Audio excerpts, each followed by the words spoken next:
Story 1. Cousin abandoned my niece at my house while I was camping. Over the week, my husband and I went on a camping trip before summer season, with its glorious warm weather was officially over. We weren't at home and had no cell reception where we were. We left Thursday, September 7th and returned on Monday, September 11th. While we were away, my cousin left my niece still strapped to her car seat outside my house door on Friday, September 8th, and sent some text messages. Remember, I had no cell reception while I was camping. I would never have known while I was gone. I saw the missed messages after I returned home. It wasn't a request to ask if I can help her, it was simply a message notifying me that she left my niece in front of my door along with a bag with her stuff for the weekend. She did not ask me beforehand if I could help her babysit. There was no possible way for me to know. Even if I knew, I would have still declined unless it was a medical emergency in the family and they had no other choice. I live in a rural area where everyone is on 30-acre plots of land, so no one knew my niece was there. I had no clue. The neighbors had no clue.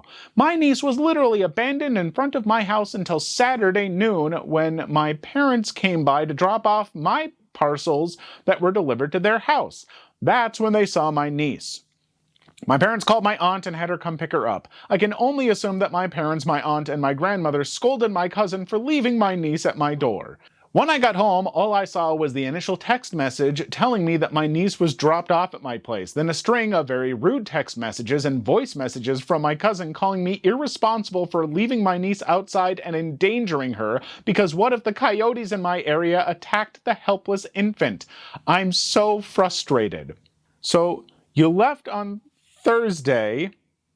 The niece was left there on, I believe, Friday, and was not found until Saturday. So there was a child in a seat for a full day, which is horrifying.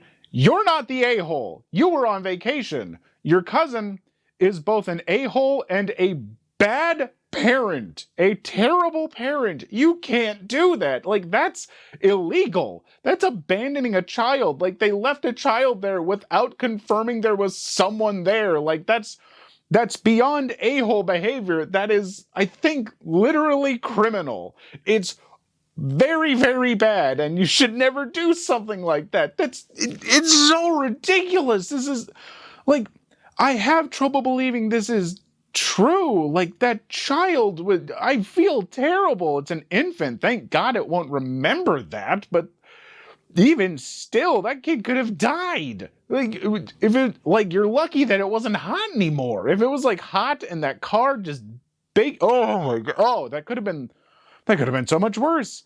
The child needs to, like, that parent, they have got to be like the most irresponsible. Holy cow! That just, I'm having so many problems with this, and I'm so upset, and I just... So yeah, you are not the a-hole. We've cleared that up. Your cousin is not just... It's not just it is the a-hole. Capital T, capital A-hole. Story 2. I refuse to cook and chilled with men. I, female 28, dislike cooking. Don't get me wrong, I cook for survival, but it's not something I like or enjoy. At my in-laws, both my mother-in-law and sister-in-law are stay-at-home partners and love to cook. Neither of their husbands lift a finger to help, and they like it that way. Before marriage, I was treated as a guest, but since my marriage 6 months ago, they expect, want, and demand I cook with them. First few times I went along with it, but I hated it. It took 5 to 7 hours to make food and do dishes. So when they planned to get together last weekend and discussed the menu, I suggested ordering in. This way, everyone can be more relaxed. They looked like I insulted them. I told them that they can cook, but to give me a list of what I should make, I will buy it. They said, that's not how traditions work, and if I hate it so much, I can relax with men. That's exactly what I did, much to their anger. I helped set up and serve, but that was it. As we were eating, my husband commented how good something tasted. Mother-in-law immediately went on about how I wouldn't be cooking anything for him. When he said he can cook for himself, sister-in-law chimed in with how her husband or dad never had to cook a day in their life, how marrying lazy women like me has ruined his manhood. I looked at my husband, and we both left. Mother-in-law and sister-in-law are blasting our phones over my arrogance and calling him spineless. Even my mom is taking their side now. But guess who doesn't care? You're not the a-hole. I also don't necessarily think that your mother-in-law and sister-in-law are a-holes. I think they're people who have been brainwashed by the patriarchy. I joke and laugh, but it's true. Women should not have to do that. That should not be required. If they like to, fine. My partner doesn't cook. My partner does not enjoy cooking whatsoever. It is not something she is at all interested in. But guess who loves to cook? This guy. I love to cook. I cook meals from scratch for us every single day because I really love doing it. I am the more homebodied one who does that kind of stuff. That's just how we ended up balancing. We do the stuff that we each like.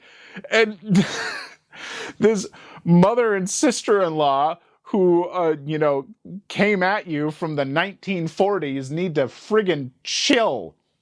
Holy crap. Just, why? You just have to make your husband so happy because they're important and they do oh my gosh. Do they not have other passions in life? And if they do love cooking and stuff, that's great. If they love that and that's where they're happy, cool. Their whole judginess, though, okay, you know what? Their minds have been messed with by other people in their life to get them where they are at. But I will say their judginess of you, that makes them kind of a-holes. Story 3. My father-in-law had a meltdown because I proved he doesn't know his son.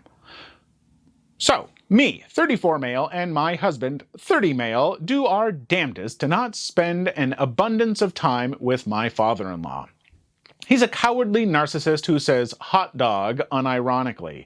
Every time I came into the picture almost 7 years ago, we have simply not meshed. Or ever since.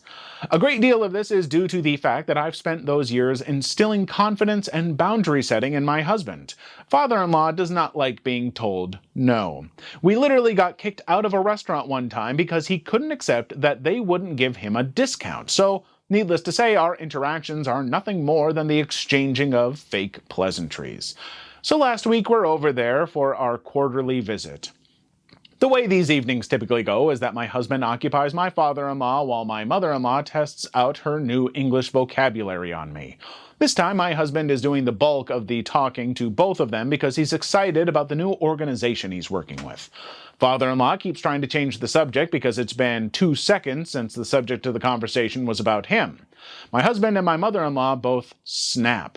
I'm not entirely sure what they said as my Spanish is still terrible, but it amounted to them telling father-in-law to shut the F up and listen.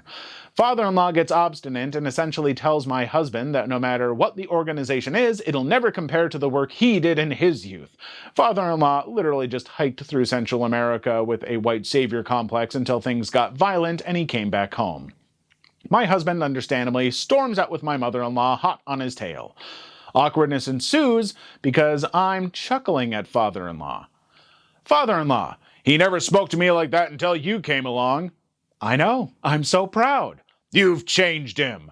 No, this is who he's always been. You just never noticed it before. I know my son. What's his favorite color? What? What's his favorite color? It's the same one he had as a kid. Name 2 of his interests. They don't make any sense. Name them. Here's an easy one. What's the name of the organization he's working with?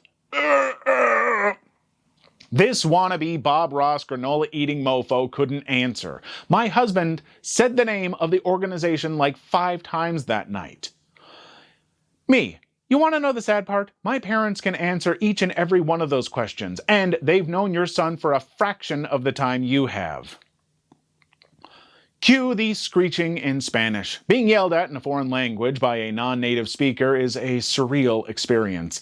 Obviously, my husband comes in and yells back, and it blows up even more. But the part that stands out is the fact that father-in-law still refused to admit that he just hadn't taken a genuine interest in my husband in years. Like, bruh, you don't even know your kid's favorite color. Hello? Now my husband is contemplating going no contact, and I can't blame him. I can't blame him either. His father sounds like a real turd. His father needs to, just taking an interest in anyone else is important, but especially your own kid.